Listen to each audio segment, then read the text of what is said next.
Atom से जुड़ के मॉलिक्यूल बना रहा है, एटम को अपनी तरफ खींच रहा है, अट्रैक्ट कर रहा है, वहां तक तो बात हमको समझ में आ गई। लेकिन कभी सोचा है यहां पर एक ऑक्सीजन उड़ रही है, यहां पर एक ऑक्सीजन उड़ रही है, दिख रही है बेटा आपको? अबे मेरे हाथ में है, दिख रही है? एक ऑक्सीजन ये है, एक ऑक्सीजन ये है, ये आसपास क्यों उड़ रही हैं? दूर दूर क्यों नहीं चली जाती? और फिर इतना दूर क्यों नहीं चली जाती कि वापस ना आए? क्योंकि ये ऑक्सीजन इस ऑक्सीजन पे एक फोर्स लगा रहा है।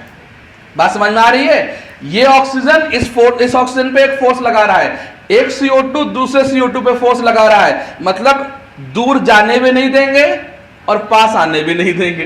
क्लियर नहीं क्लियर? आस पास मंडराते रहो, ठीक है ना? तो इनके बीच लगने वाला फोर्स जो है बहुत ज्यादा नहीं होता, स्ट्रांग नहीं होता। बात समझ में आ रही? कौन सा होता है? वीक फोर्स होता है, जिसकी वजह से ये आसपास घुमा करते हैं। इसी की वजह से ये हमारा एटमॉस्फेयर एग्जिस्ट कर रहा है, वरना एटमॉस्फेयर ही ना होता। नई बात समझ में आ रही है? हालांकि एटमॉस्फेयर ग्रेविटी की वजह से भी है, हालांकि एटमॉस्फेयर ग्रेविटी की वजह से भी है ना, वरना ये फोर्सेस अगर आपस में ना लग रहे होते तो क्या होता? ये एक दूसरे से दूर दूर होते, कोई फोर्स नहीं। बात समझ में आ रही कि नहीं आ रही? अब यहां पर हम आपको एक चीज और डिफरेंशिएट करेंगे।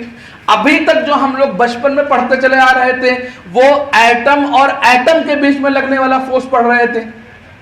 यहां पर किसे पढ़ेंगे? यहां पर मॉलिक्यूल और मॉलिक्यूल के बीच में लगने वाला फोर्स। कभी सोचा है? शायद आप लोगों ने सोचा हो, शायद ना सोचा हो। कभी सोच के देखना कि हमारे पास एक H2O होता है और एक हमारे पास H2S होता है। H2S होती है गैस, उड़ जाती है। अगर आपने कभी सोचा हो तो ठीक है, नहीं सोचा हो तो हम सोचने को मजबूर कर देंगे आपको। H2S गैस होती है, जबकि H2O पानी होता है। फर्क क्या है?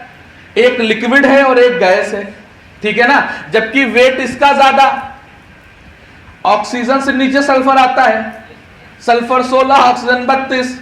हाँ या ना बताओ? वेट किसका ज्यादा? सल्फर का वेट ज्यादा। सल्फर का ऑक्सीजन का कहां से होगा बिटिया? दिमाग लगाओ, पढ़ाया है, ठीक है? ऑक्सीजन कितना होता है? 16, सल्फर कितना होता है? 32, 32।